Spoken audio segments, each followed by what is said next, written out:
Alright, hi guys, very good evening to all of you. Welcome to our today's YouTube session, that is high yield MCQ session for FMGE 2022 in pharmacology.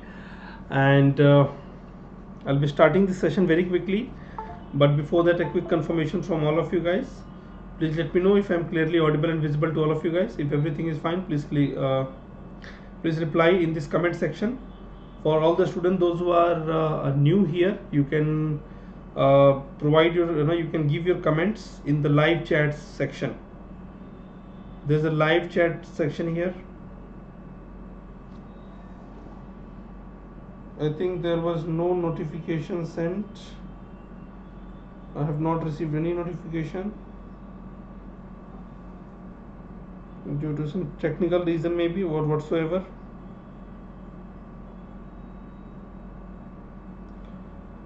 Maybe the student they can watch later. So for all the students those who are live right now, please give a quick confirmation if I'm clearly audible and visible.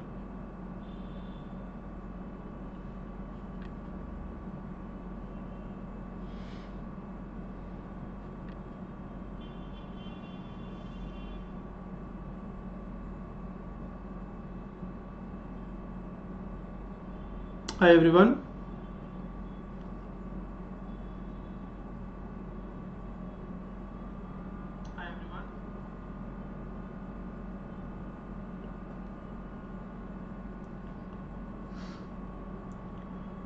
Okay, thank you Dr. Zaid and the other students. So let's get started, and a quick confirmation I have got already, and a quick reminder that if you are subscribing to Unacademy, please use the code PHARMA10 to avail and discount in subscription. Also you can use this code for unlocking multiple free courses on the platform, for attending multiple grant tests that are freely available, like one of these grant tests or the schedule of the test that we have. This is the schedule in the March, right? Here also you can use the same code that I have given you already. These are the few dates on which the tests are scheduled, either PYQs or study with me series, image based series, so multiple tests are scheduled. Depending on your batch, you can join these particular tests. NEET PG All India mock test that is scheduled for March 27, 9 AM. So I would recommend all of you to attend this test. Get ready like usual test and give this exam very seriously as you have been giving your usual examination. Okay, then launching the previous year question bank, where you can avail a past 3-year question paper in FMG, NEET PG and ICT, in all the other examination that they have with the explanation. One of the batch that I am liking this a lot, launching MBBS Prof 1. Likewise they will be launching for Prof 2, Prof 3, Prof 4, other profs as well. So this will be a detailed, or I would say very comprehensive batch course for the MBBS students. So if you guys are in MBBS second year, first year, you can choose your batch Prof 1 or Prof 2 and you can continue the learning. Plus subscription, you can avail all the benefits of the Unacademy, and Iconic subscription, you will have benefit of the Unacademy and Prep Ladder both. Okay, these are few new batches that is being started in 1.5 months. They will be covering NEET PG high yield theory revision batch, and starting from March 30 I'll be taking care of the pharmacology in this batch as well, and high yield MCQ revision batch course. Here this will be a 2-month course. Here also I'll be taking care of the pharmacology, and along with me the other subject specialist has been mentioned here. The subscription cost has been dropped. You guys can use this particular code and you can avail. These are the subscription in the plus, and this is the Iconic subscription. As I told you, that Pharma10 will be your code. Very easy to remember, the name of the subject itself. Light subscription, I think in this light subscription you will have benefit only of the MCQs. So for 2 months, 3 months, you, depending on your requirement, you can choose to buy this light subscription as well. So after this short introduction of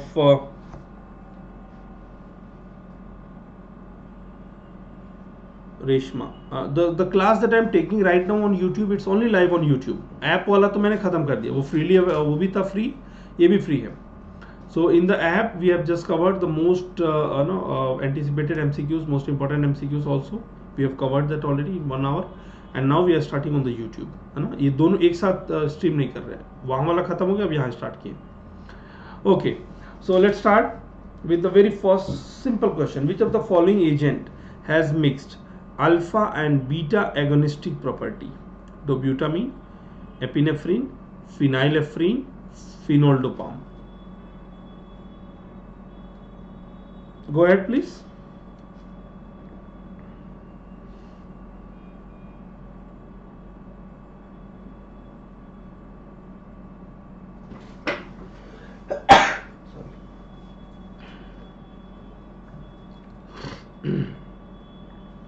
I think the notification was sent to the students now. एक थोड़ा सा typographical error है, यहाँ पे spelling error है.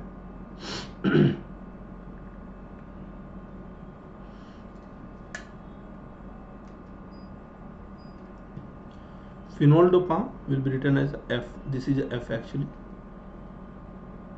Phenoldopam. So most of you are actually marking A. Other students also please try.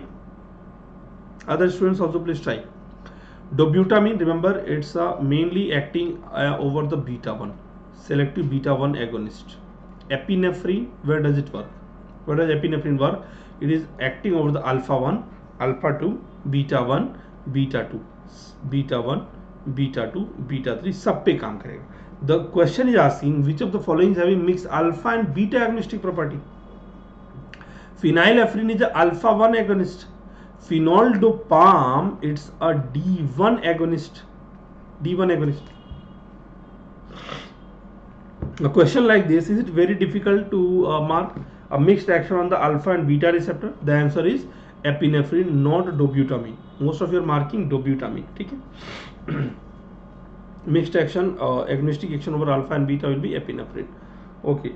Lid retraction is caused by. We'll be discussing more number of MCQs. Short explanation. Go ahead, please. Lid retraction is caused by which of the following? Apraclonidine, dipivefrin, latanoprost, travoprost. Which of the following drug will be causing lid retraction? So anti-glaucoma drugs ka I have taken separate session.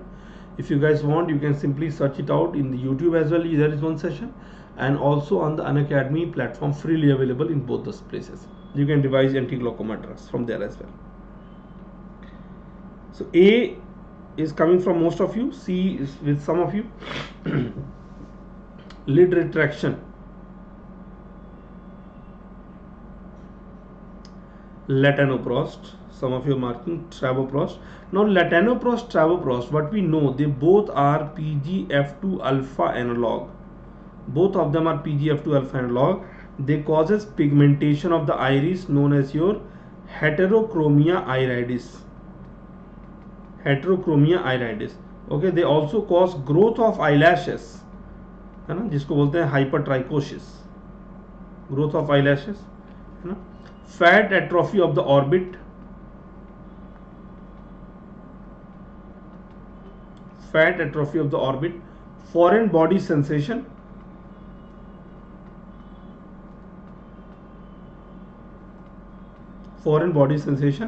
and they also can lead to your acute anterior uveitis. So इनका example मैं the side effect that I am telling you, you can remember by the first PGF2, double F हो गया और alpha, PGF2 alpha is the side effect, है ना. Lid retraction is mainly caused by apraclonidine, है ना. Apraclonidine, brimonidine, ये क्या है? Alpha 2 agonist है. With them, lid retraction is one of the side effect that has been reported along with the drowsiness, है ना. Drowsiness भी एक important side effect है, and lid retraction is also. Dipivefrin क्या है? What is dipivefrin? It's actually a prodrug. Dipivefrin is a prodrug of what? Epinephrine. Okay, it's a prodrug of epinephrine, and they will not be causing this lid retraction. Can any one of you tell me what is the side effect that is reported with the dipivefrin or epinephrine? Any student can tell me? Anyone? Dipivefrin, epinephrine के साथ क्या side effect reported है?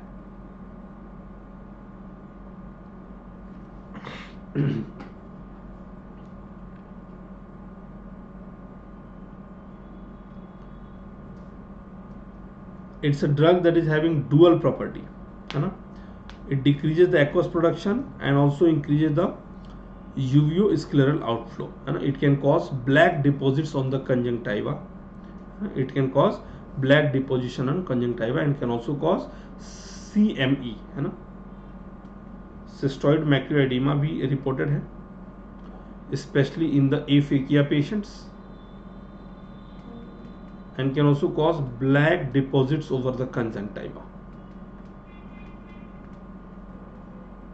So these are the 2 reported side effects with them, important ones. Okay, so I hope all of you guys have got this, that lid retraction, important one, along with the drowsiness. This is another side effect. Okay, next one, the agent which is available as a transdermal patch for Parkinson disease. Which agent is available as a transdermal patch for Parkinson disease? Is it levodopa? Is it rotigotine? Is it apomorphine? Is it tacrine? I think most of you must be aware already. Parkinson's disease. Some of you are marking D. Umang has marked what? D.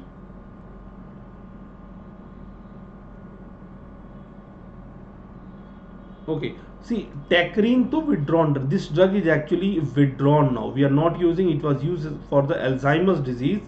But अभी इसको use नहीं करते हैं because of the short T half life and hepatotoxicity. We are not using it. Rotigotine is the one that is available with the transdermal patch. Levodopa और drug of choice for Parkinson disease along with the carbidopa, we are using it as a drug of choice. Okay, very easy question. Adrenaline, noradrenaline and dopamine act through. So how are these going to act? Adrenaline, noradrenaline and dopamine, 2 pass receptor, ligand gated receptor, 7 pass receptor, 1 pass receptor. So some of the names are simply imaginary framed names, and any one of you who are little smart enough, you can easily get this. Go ahead please. A very good evening Dr. Aarti and all the other students. Start marking this question. We all know adrenaline acting on the alpha and beta receptor, noradrenaline also acting on the alpha and beta receptor, and dopamine that we are having acting on the D1 or D2 receptor. Yes, D1 और D2 receptor. So अगर आप ध्यान से देखेंगे, so we are having beta receptor, alpha receptor, beta receptor, है ना, alpha receptor, beta receptor, dopamine receptor, dopamine 1 and dopamine 2 receptor. ठीक है, what are they?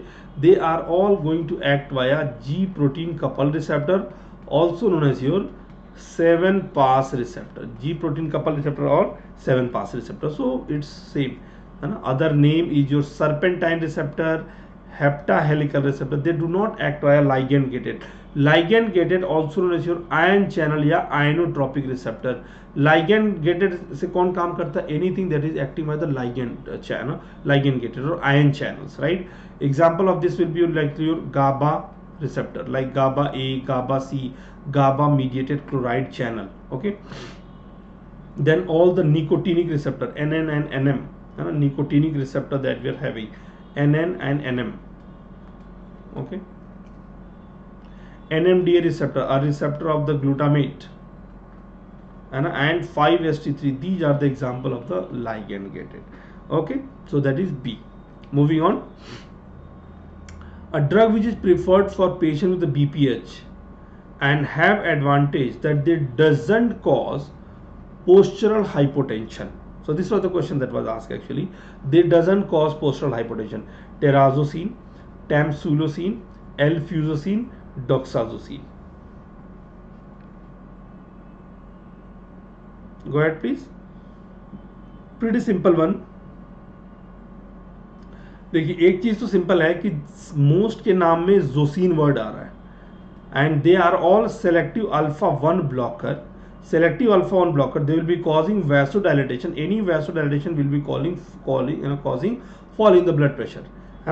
Fall in the blood pressure, reflex tachycardia will be seen with all the drugs that are alpha 1 blocker, that are ending with the zosin. The drug like tamsulosin does not have zosin, although it's ending with the sin, but does not have zosin. It's a selective alpha 1A blocker. Alpha 1A, that means it is mainly inhibiting the prostatic urethra, relaxing the prostate and prostatic urethra. Alpha 1A is specially located at this area. It does not cause postural hypotension. That is one very good advantage. So what is one important side effect that is noted with them? Can any one of you tell me? What is one important side effect noted with them? BPH is benign prostatic hypertrophy.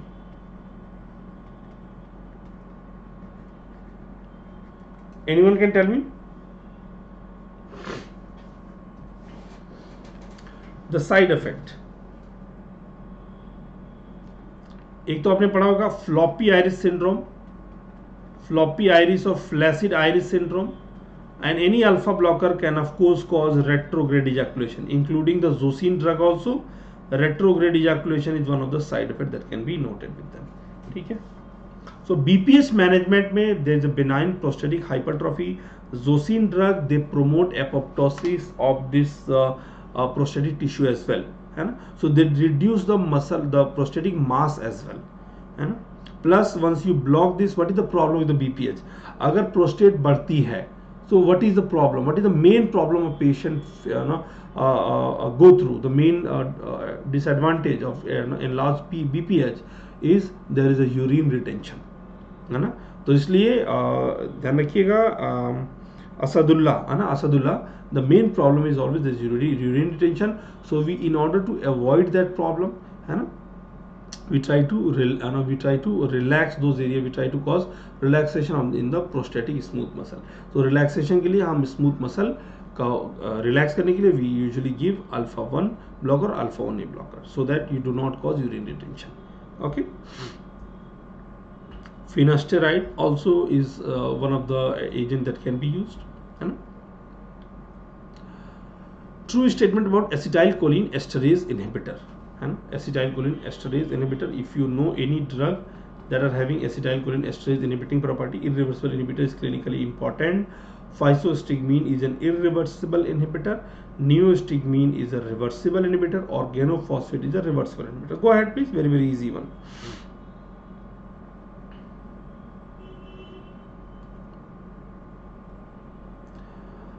There is no point of using alone beta blocker, Dr.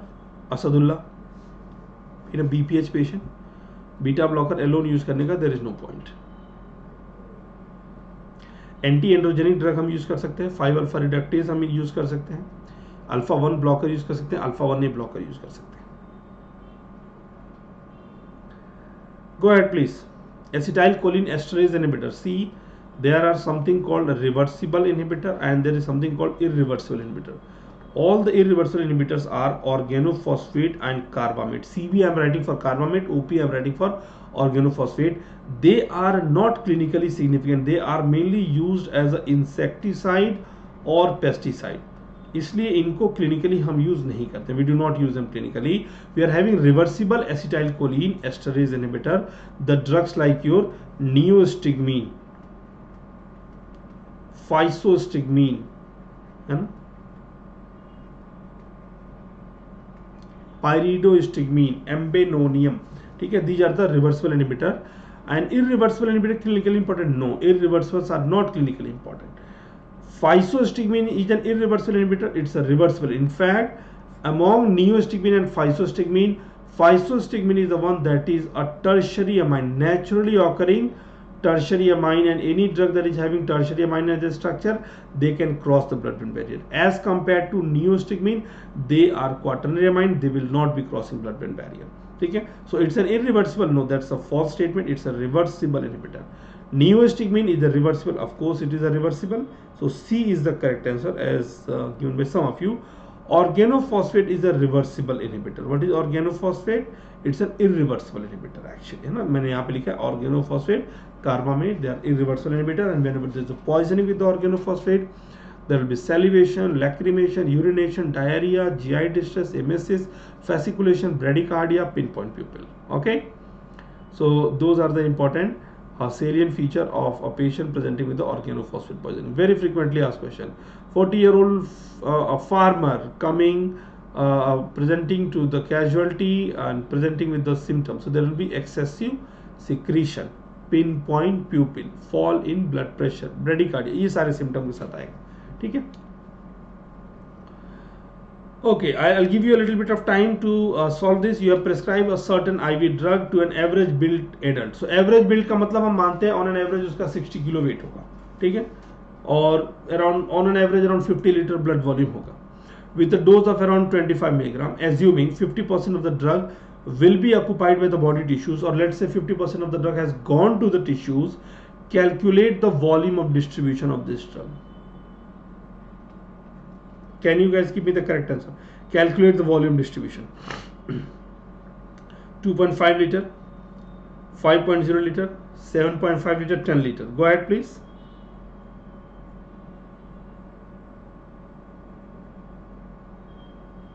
Go ahead.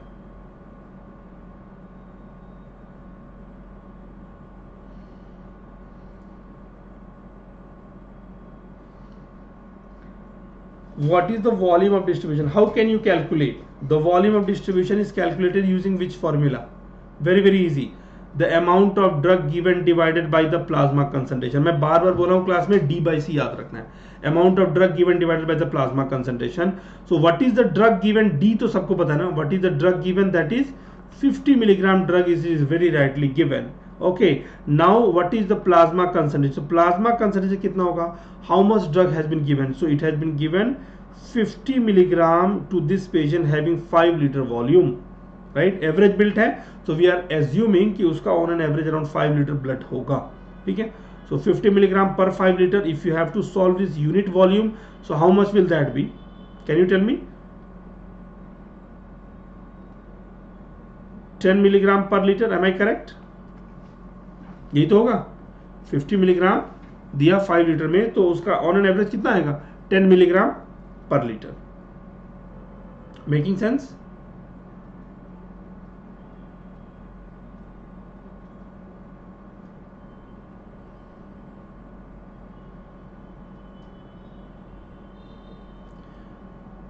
Put the values in the formula.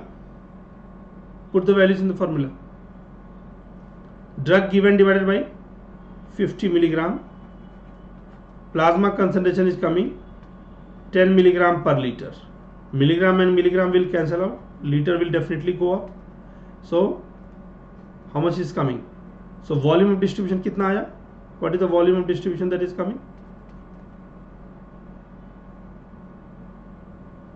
5 liter. 5 liter. This is the volume distribution. Assuming the 50% of the drug that has gone to the tissues. अब ये देखिए, ये normal हो गया. अगर पूरा का पूरा सर्कुलेशन में रहता तो ये हमारा आता volume distribution 5 litre.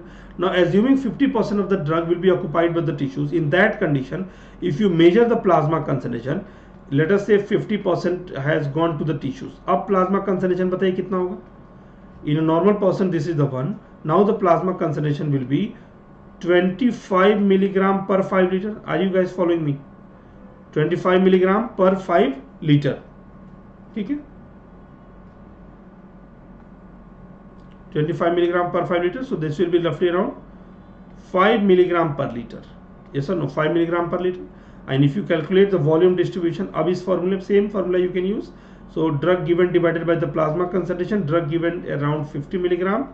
Plasma concentration is coming 5 milligram per liter, right? Liter will go up and this will be coming around 10 liters. Okay.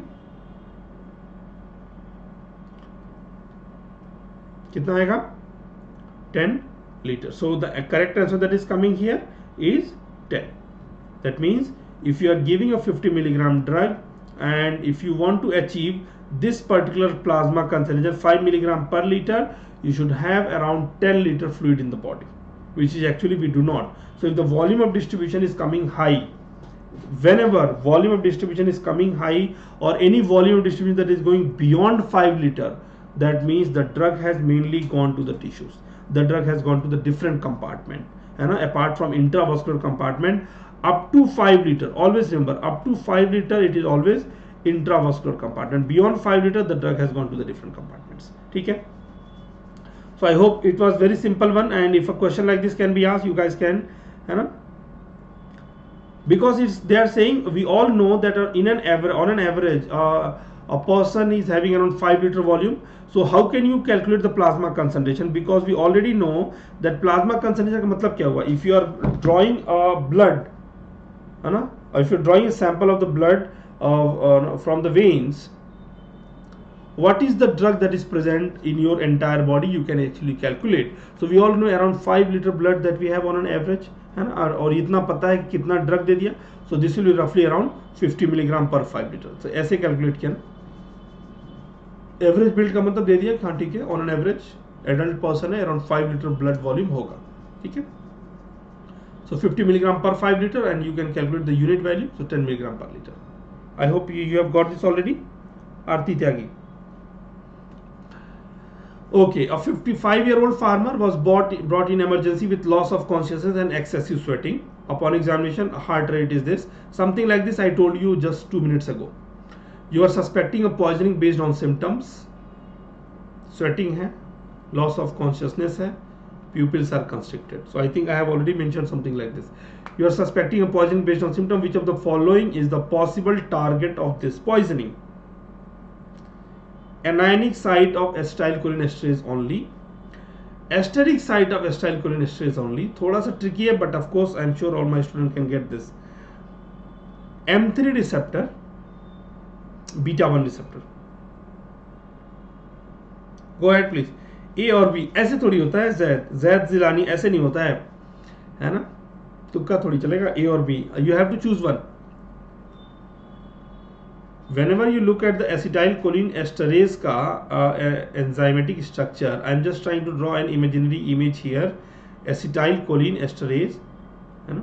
So if this is the acetylcholine esterase that we are having, it is having two sides, A site and E site, anionic site and esteric site. And always remember, है ना, it is this esteric site. Whenever an organophosphate are going to bind here, it is this esteric site that are going to be occupied by your organophosphates. ठीक है, organophosphates mainly. Okay, if you have to choose one. However, this could be a case of carbamate poisoning also. But always remember, carbamate poisoning will never bind only one side. It will be binding both the sides. But if you have to choose, and if you are suspecting a farmer है, where more commonly we are using organophosphate, excessive sweating, heart rate कम है, bradycardia, pinpoint pupil, you are suspecting organophosphate poisoning, right? Because they are the most commonly used pesticide, insecticide in the field, you know? So they will be targeting esteric site only, not the anionic site. Okay, and what is the advantage of leaving one site vacant? The advantage you see whenever you are doing the therapy, like whenever you are going to use the oximes, है ना, oximes are mainly making a bond with the anionic site, and they will be forming a phosphodiester bond here with the anionic esteric site, and then they will dissociate from here. That is why we say that these oximes are actually acetylcholine esterase reactivator, है ना.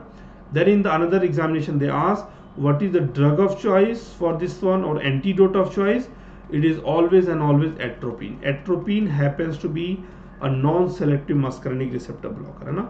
2 milligram IV stat will be giving, or it will be repeated every 10 to 15 minutes. Okay.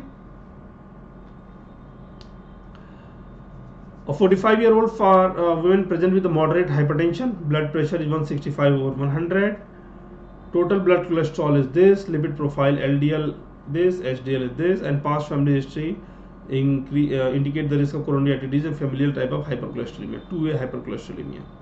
Based on this information, which of the following antihypertensive could exacerbate her hyperlipidemia? So I think it's pretty simple yet very informative question.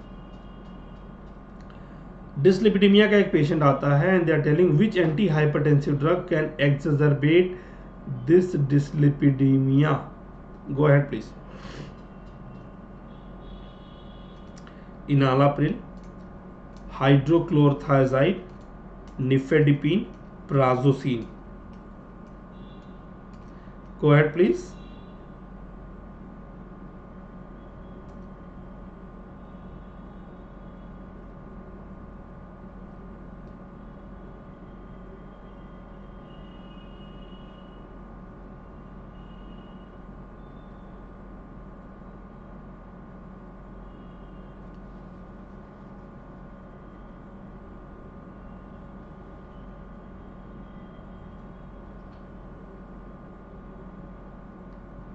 Very well.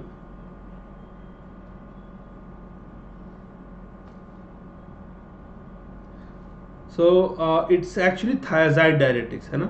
Thiazide diuretics actually increases the glucose level as well.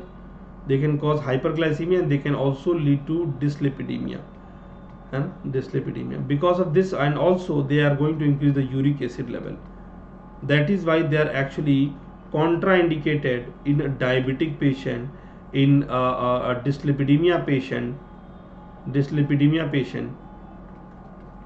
and they are also contraindicated in the gout patients, and they are actually known to increase this. So looking at the present profile, you should avoid the antihypertensive hydrochlorothiazide. Design of the study aimed to assess the maximum tolerable dose of a new drug is best described as MTD, maximum tolerable dose. It is best described as case control study, phase 2 randomized control trial, phase 1 trial, phase 3 randomized control trial. Go ahead please.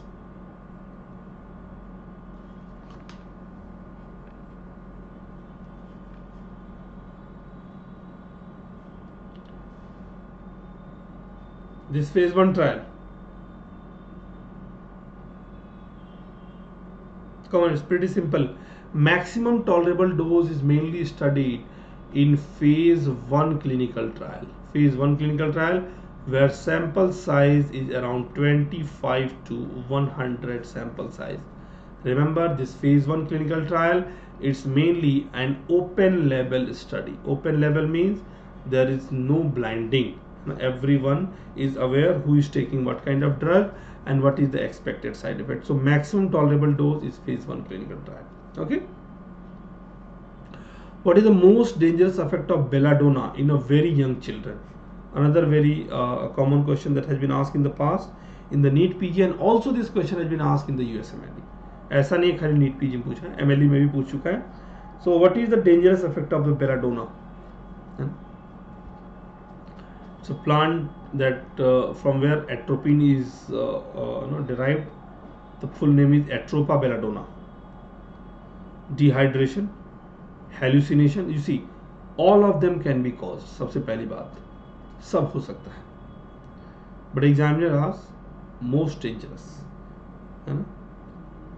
So in a very young children, the most dangerous is going to be hyperthermia, है ना? Increase in the body temperature because of their anticholinergic effect. Because of the anticholinergic effect of the belladonna, which is also like atropine, Atropa belladonna, there will be decrease in the body secretion, and because of this they can cause a hyperthermia. Hyperthermia is one of the very important, or I would say a dangerous in the child age group. Okay. Adverse effect that limit the use of adrenoceptor blocker includes, okay, so, or I would say a sympatholytic drug. Which of the following adverse effect limits the use of the adrenoceptor blocker? So multiple effect has been given, you have to choose one correct. Adverse effect, or I would say the true adverse effect. Which of the following is a true adverse effect which limits the use of adrenoceptor blockers? Go ahead please.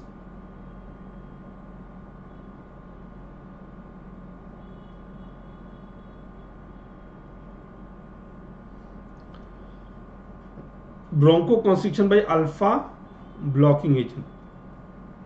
First of all, over bronchial smooth muscle, we are having mainly M3 receptor, or we are having the beta, right? No alpha. Okay? So it is the alpha, it is the beta blocking agent that can actually cause bronchoconstriction. Remember, that is why non-selective beta blockers are not preferred in the asthmatic patients. Okay? Impaired blood sugar response with the alpha blocker.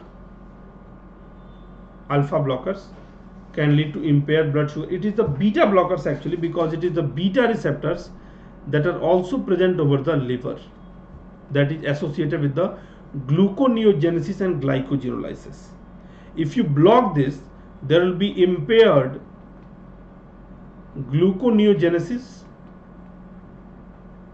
and glycogenolysis. So it is not alpha, instead it is beta, glycogenolysis. ये beta है mainly, ठीक है. Increased intraocular pressure with the beta blocker. Always remember guys, beta blocker agents that we have like timolol, betaxolol, these are not going to increase the intraocular pressure. In fact, it decreases intraocular pressure. In fact, it is considered as the drug of choice for open angle glaucoma in a country like ours, like India. Drug of choice for open angle glaucoma in India, it is said it is timolol. However, if the patient is coming with the history of the bronchial asthma, you will be giving betaxolol, a cardioselective beta blocker. Okay? So acute heart failure exacerbation, this limits the use. We all know that in acute heart failure we should not use beta blocker. It's a contraindicated. Should not use beta blocker. And acute heart failure में कोई भी beta blocker को use नहीं करेंगे. Which of the following drug is associated with the highest cardiac mortality? Cardiac related mortality: rofecoxib, nicorandil, losartan, metoprolol. Go ahead please. Very very easy question, not very difficult. Common sense वाले question है सारे.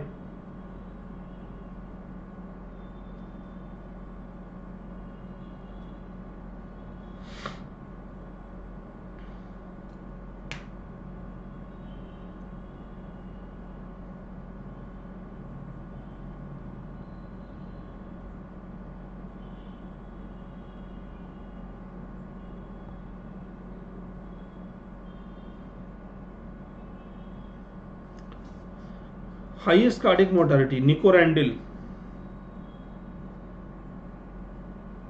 It's actually nitric oxide. They are going to increase the level of nitric oxide. Potassium channel opener, वो भी इसका एक काम है. Potassium channel opener भी एक काम है. Losartan, angiotensin receptor blocker. Metoprolol is a beta blocker that is mainly having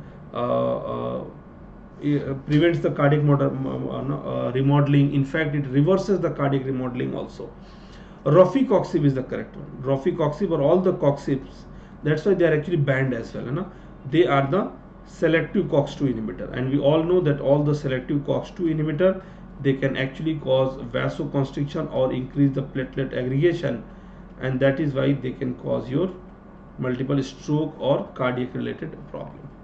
So cardiac mortality has been caused by valdecoxib, rofecoxib, and that is the reason why they have been banned. Not losartan. Come on, losartan is used because they are having antiplatelet property.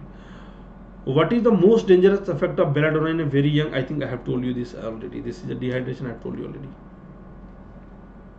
It's a repeat question coming. Okay, verapamil is associated with which of the following, or associated with all of the following except. Verapamil is associated with all of the following except constipation, bradycardia, hyperglycemia, increased PR interval. Verapamil is associated with all of the following except. Go ahead please. Yeah, if needed I can provide. There's no problem with the PDF. I can share the PDF in the groups. Verapamil is associated with all of the following except constipation, bradycardia, hyperglycemia, increase. See, it does not have any effect on the glucose level. Increased PR interval, yes, because they are acting at the nodal tissue. Bradycardia, of course. Constipation is also a known side effect. So be it DHPs, non-DHPs, they both are known to cause constipation. Hyperglycemia, glucose level पे इसका कोई reported side effect नहीं है. As compared to unfractionated heparin, the low molecular weight heparin are absorbed more uniformly when given subcutaneously, require more frequent laboratory monitoring, can be given to treat HIT syndrome. HIT syndrome means heparin induced thrombocytopenia.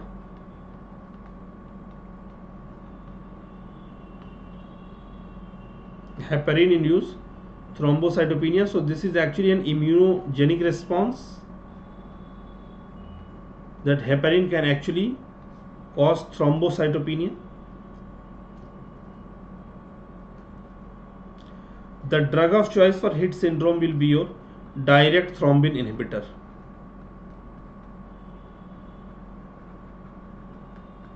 direct thrombin inhibitors. So even if you do not know anything about it, if you know the rule of exclusion, you can easily mark. It will not be treating heat syndrome. First of all, heat syndrome more commonly seen with this, very less commonly seen with this. But you will not be using, if there is already a formed heat syndrome, you will not be using low molecular weight, है ना. High risk इसके साथ है ना. Treat करने के लिए direct thrombin inhibitor use करेंगे. Okay. Now require more frequent laboratory monitoring. The advantage of low molecular weight heparin is that we should not, or we do not require a frequent laboratory monitoring, है ना. Predisposed to a higher risk of osteopenia? No, it is unfractionated that is having more risk of osteoporosis, osteopenia. ठीक है. They are absorbed more uniformly when given subcutaneously, so that is the more correct statement, or I would say the only correct statement that is available out of these four options. है ना. Better absorption, and they are having actually better pharmacokinetic property. That is why they are more preferred. Better pharmacokinetic property. Less potent than heparin, but better pharmacokinetic property. This is K actually, better pharmacokinetic property.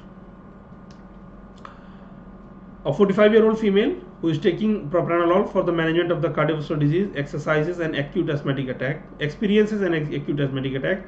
Which of the following drug would you prescribe to attenuate this asthmatic attack? I think it's pretty simple. Patient is on beta blocker. She is having asthma attack. What will you use? Formoterol, salbutamol, or a steroid like beclomethasone, or tiotropium bromide? Go ahead, please. Provide your answer.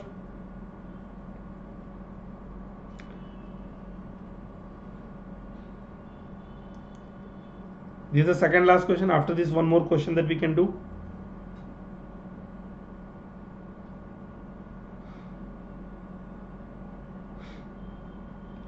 All of you, please try. See, most of you are marking salbutamol, formoterol. First of all, you should know they are actually beta 2 का agonist. हम सबको पता है. The patient is already on a non-selective beta blocker. Non-selective beta blocker. If beta receptors are already blocked, how can you expect the bronchodilation effect with the formoterol? Question पूछ रहा है कि in presence of beta blocker, the next bronchodilator is right, or the best bronchodilating agent in presence of beta blocker. इस question को मैं इस language में भी प्लेस कर सकता हूँ. If the patient is already on the beta blocker and you are going to use formoterol, salbutamol, it is not going to be effective in bronchodilating effect. So now you are going to use the indirect or the passive bronchodilator, that is tiotropium bromide, that happens to be the M3 receptor antagonist. You do not fight for the same site, है ना, because beta receptors already blocked है, and इस patient को इससे ज़्यादा effect नहीं आएगा. Best हमेशा tiotropium bromide होगा. I hope it is making sense to all of you. ठीक है. Beclomethasone, again remember, they are the steroids. They have no active bronchodilating effect, no direct or active bronchodilating action. इनका कोई direct bronchodilating action नहीं है. However, they increase the sensitivity of the beta 2 receptor. That's a different thing. But direct bronchodilating नहीं करते हैं. Last question for the day. A patient has been prescribed a drug X by his physician for treating hypertension. This drug can cause tachycardia, can cause marked fluid retention. Which of the following can be drug X? Can you guys give any hint here?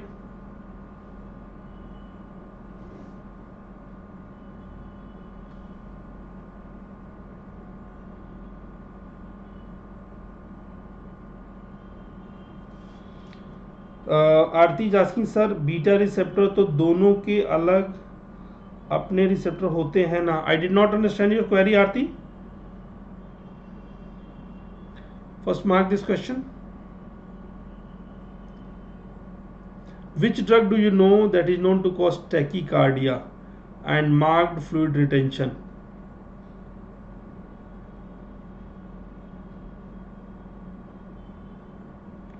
Captopril, botulinum toxin, minoxidil, metoprolol. So I think most of you are marking correctly only, except some of you. Tachycardia, this is not a direct kind of tachycardia, it's actually a reflex kind of tachycardia. Minoxidil is a drug that actually a potassium channel opener. Any potassium channel opener will be causing vasodilation, that will be causing fall in the blood pressure, can lead to your reflex tachycardia. Any fall in the blood pressure can cause reflex action. Okay, and fluid retention is also one of the side effects. So minoxidil could be one of the correct response here, not the others like captopril. See, captopril is a ACE inhibitor known to cause angioedema, hyperkalemia, है ना, ये इनके साथ important side effect हैं. ठीक है, dry cough है ना. Botulinum toxin mainly is not used for hypertension. Remember, metoprolol, yes, is a second line antihypertensive drug, does not cause the shown side effect that is mentioned. In fact, they will be decreasing the heart rate. They are the cardioselective beta blocker. So metoprolol will actually be decreasing the heart rate. So I hope all of you guys have got this. Beta receptor तो heart और lungs में भी होते हैं ना. हाँ, तो that is why we are not using formoterol. The patient is taking propranolol, so beta receptors are blocked. So beta receptors are blocked, तो हार्ट वाले भी ब्लॉक हो गए और लंग्स वाले भी ब्लॉक हो गए. So that is why these are not effective. Otherwise we would choose formoterol. If the patient would not be on this propranolol, then the best agent to choose is formoterol, because it's faster acting and longer acting beta receptor agonist. ठीक है.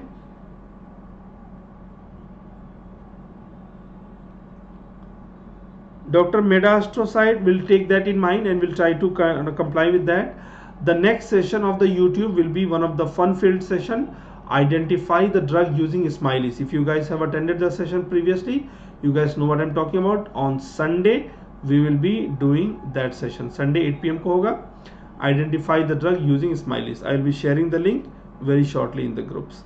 So I hope all of you guys have enjoyed this session, and I'll be seeing you guys in upcoming session that we have. Thank you very much to all of you. Have a good night. We'll try to salbutamol must be better in asthma, sir. Of course, बिल्कुल salbutamol होना चाहिए, but patient is already on the beta blocker. That is why we are not using. No, that is why we are not using.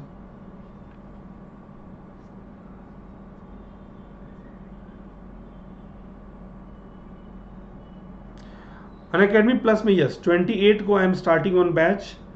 So 28, 29, 30, 31, 1, 2, 3, 4 अप्रैल में भी चलता रहेगा वो. So every day 4-hour session, 5 to 7, 7:30 to 8:30. So that is there on in the plus session, and starting on 28th. ठीक है, चलो, bye bye to all of you. Have a good night. I'll see you in the upcoming classes.